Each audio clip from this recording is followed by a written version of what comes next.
Hi. So I'm finally sat to listen to the album.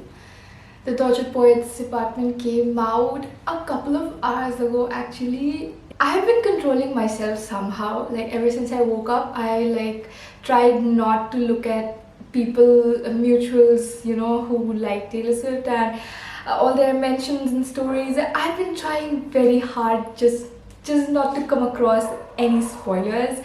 So far, I've been successful. And then Taylor went and dropped another part of the album which has 15 more tracks. So, I've been listening to around 35 tracks right now. I'm excited. I have no idea what this album is going to be like. Fingers crossed, let's do this.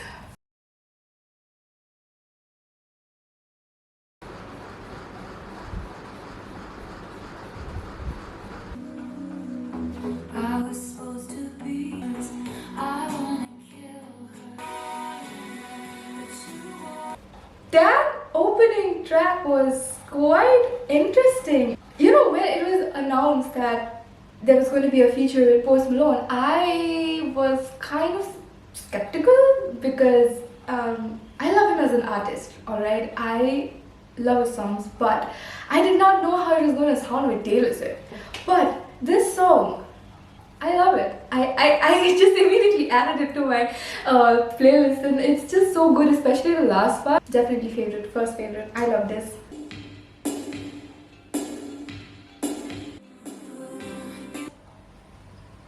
Is it just me or the beginning of the Tortured Poets Department sounds a little like Afterglow? Charlie Puth should be a bigger artist.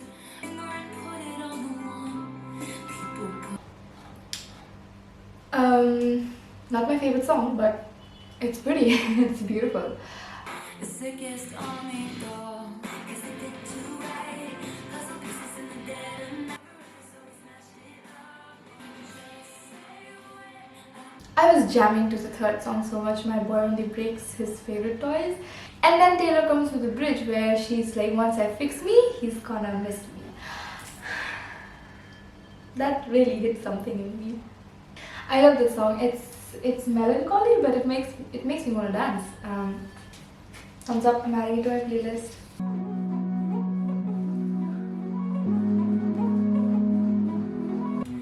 In a cloud of sparkling dust, I'm back crying at the janitor. Everything comes out teenage vigilant. Forgive, I can't have it.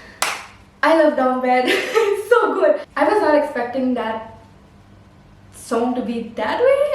I don't know what I was expecting anyway, but Down Bad is so freaking good. The way she screams it at the end of the bridge, wow, I was transported into heaven. Like, that was really good. I love Down Bad. I think it's really good. I'm adding it to my playlist. Next we have So Long London.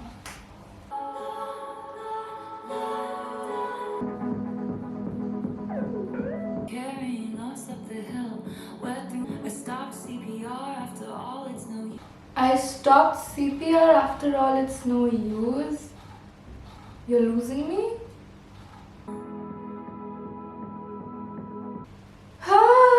So Long London. That was a heartbreaking song. If I have to analyze, I feel like So Long London is also kind of like the acceptance part of the relationship where, again, she's definitely questioning the years that she gave and everything, but at the end of the day, she's also like, you'll find someone and I'll find someone. Like, we had a good run, London was good, but what is done is done. I'm also adding that to my playlist. So far, 5 songs in and I'm absolutely loving the vibe of the album. I don't know what I was expecting, out of these songs. But so far, they've been surprising me. But Daddy, I love him. Next song.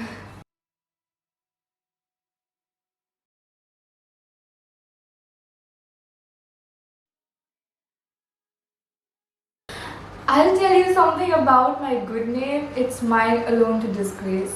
That is such clever songwriting. I don't care what you say. But Daddy, I love him. It's such a fun song. I feel like, to me, like it feels like on the storytelling of the last great American dynasty, and also a little bit of love story mixed in. It's very fun. It's very fun. I love this. The next song is Fresh Out the Slammer.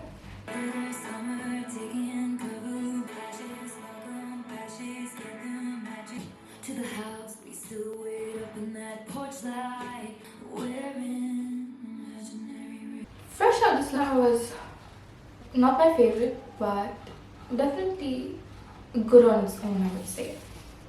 Next is Florida featuring Florence plus the Machine. I am super excited for this. They said I was a cheat in Florida.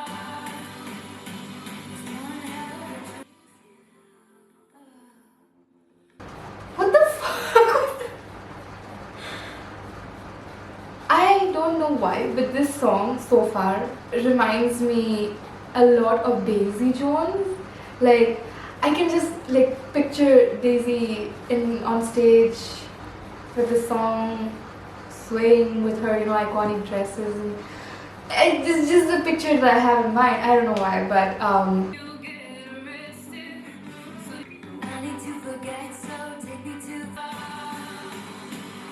my camera just ran out of battery, so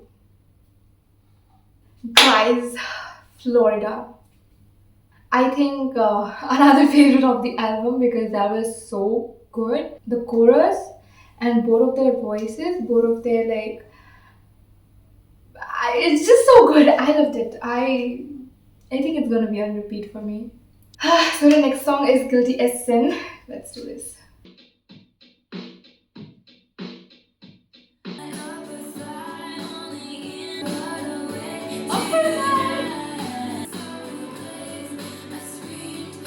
I don't like Guilty as Sin that much.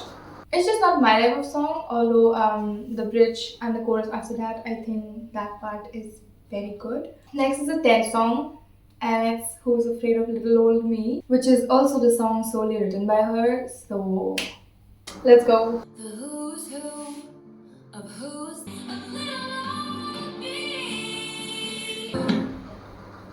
It's giving, I don't know, it reminds me of domestic thrillers where the wife is hunting the husband down and this song is like playing in the background. It just feels very, I don't know how to explain it, like it's melancholy but it also has that dark, filmy vibe to it.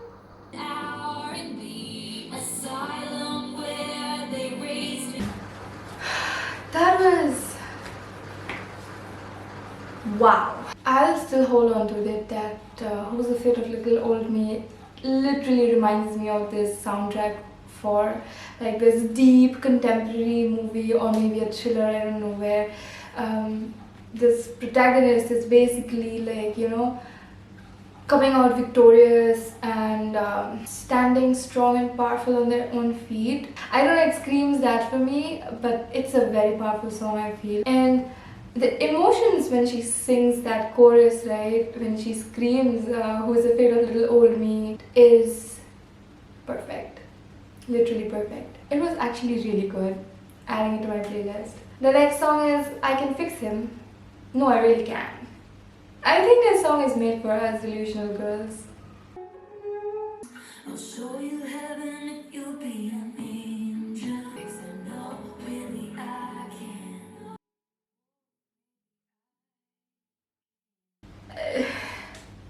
I Can Fix Him is really the book talk song for readers, who are into dark romances, and it's the good girl, bad boy scene, and the girl is like, but I love him, he's good to me, I can fix him.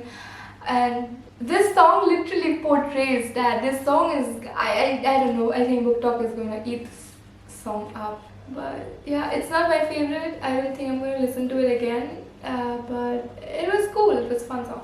The next song is loml, Love of My Life or Loss of My Life. We'll see. It's legendary. You the cemetery. That's White Horse, right? The chorus is very similar to White Horse, right? Am I tripping, or it's actually like the melody of White Horse?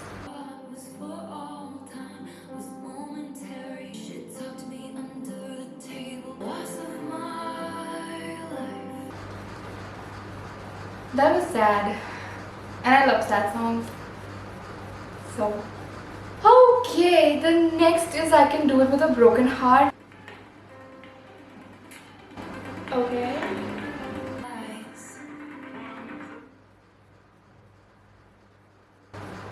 She's talking about the Era store, right?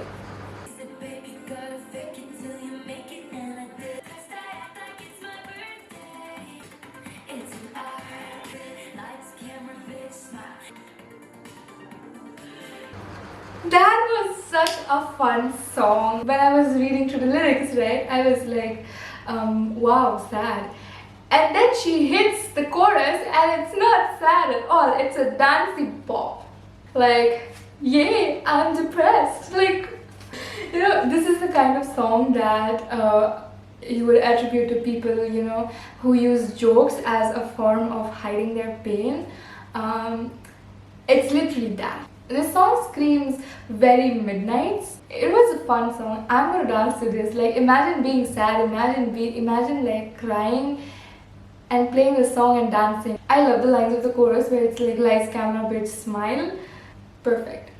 Chef's kiss. The next song is The Smallest Man Who Ever Lived. My goodness, we're down to the last 3 songs of the album, like the primary album.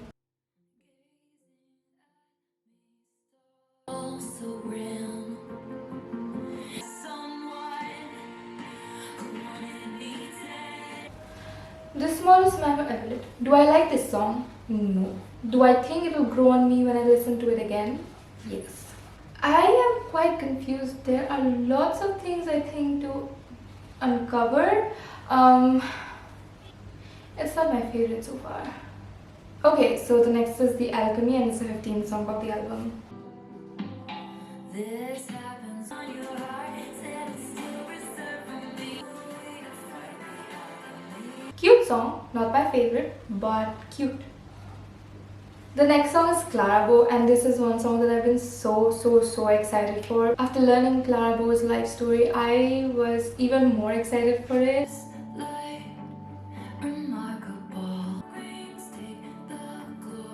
I think it's a very beautiful song. Like, it's very soft and gentle, and it definitely reminds me of folklore. Like, it could be on the folklore album. I think it's a very good ending to the original album. That was the 16 songs on the primary album. We have the second album drop, which is the Tortured Poets Department, the anthology. I'll be listening to that, but before that, I think I need a break. I know I said that I will listen and react to all the 31 songs, but I realized that I was overwhelmed. I was tired, my brain was fried, and I was listening to the songs, but I was not listening to them, you know. My brain was trying to comprehend very hard, but it just could not. It was so tired, it just fried. And I realized that I need some more time with the anthology, so I just left that part for now. But I did enjoy the second album as much as I could in the one first listen that I did. So there's that. We are done with the first listen of the album, and I have so many thoughts. Overall, I would say, after getting done with the album and whatever I could comprehend and understand, I feel like the album is supposed to be this sort of, messy diary entry, like unguarded, messy, and emotional vomit basically. It's like, all these songs, when you listen to it, they are very emotionally raw. It's her story, it's what she's felt in these couple of years of her life, and she's putting it out there in this album. And I feel like all of these songs fit perfectly somehow into the whole 5 stages of grief categories, like denial, bargaining, depression, and finally acceptance. So I feel like it's a much mature way of her dealing with her emotions and her feelings and putting it out as songs on an album. I feel like this album has so many relations to previous albums. For example, you know, in So Long London, where she sings about the whole CPR line, and how it relates back to the song You're Losing Me, where she's basically saying that I can't find a pulse. And again, the whole line about, you know, color finally coming back to her face again goes back to You're Losing Me, where she's like, you know, I'm grey and like feels like losing yourself. On that line, I would also say that I feel this album is so book girl coded. I don't care what you say, it's just, it feels like it's for the book girlies, you know. Like, this album is so delusional with songs like But Daddy I Love Him, and I Can Fix Him, No Really I Can, Guilty as Sin even a little bit. I have a lot of favorite songs off of the first listen. I would say that I'm absolutely obsessed with Down Bad. It's just so groovy, it just makes me want to twerk. And then there is Florida. I absolutely love Florida. Like, it's so perfect. And I also love Fortnight.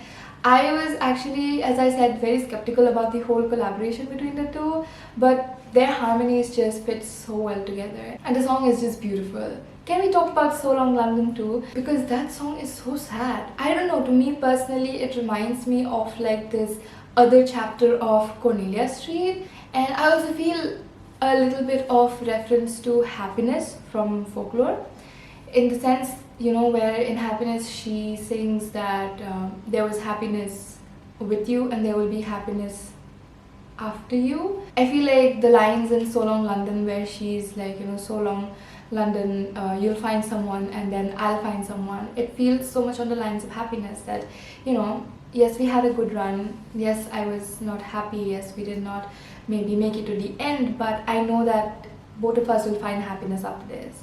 And I feel like that song is also so hopeful in that way. Who's Afraid of Little Old Me is another favorite. Like, I'm so down bad for that song. It's just the power that that song holds. I don't know, it makes me feel like I'm in some action movie, like the main character, and I'm like coming up victorious, and it's so powerful. I love the song. I love how the lyrics are delivered on that song, and how like it just is so intimate and personal. I feel that it spoke to me. It's just like one of my favorites. loml, another favorite. I was expecting it to just call out Loss of My Life, but the fact that it goes from Love of My Life to Loss of My Life was sort of heartbreaking. From the anthology part of the album though, I have to say that after the first listen, although my brain was completely shut off for a long time in between, I did have a couple of favorites.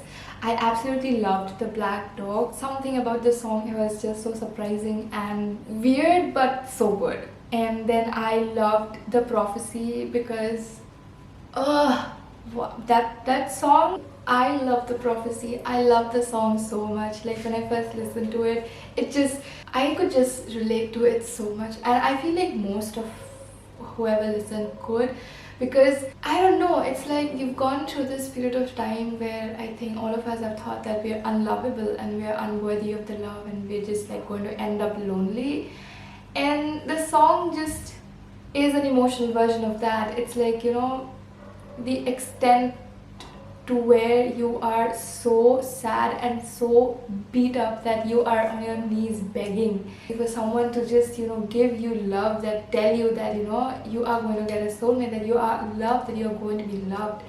And that song just broke me. It was so emotional, and I feel so intimate. That definitely one of my favorites. I loved Cassandra. I also enjoyed Peter a lot, because she gives references to Peter and Wendy, and you know, Peter Pan is a story that I adore and love a lot, and I absolutely love So High School.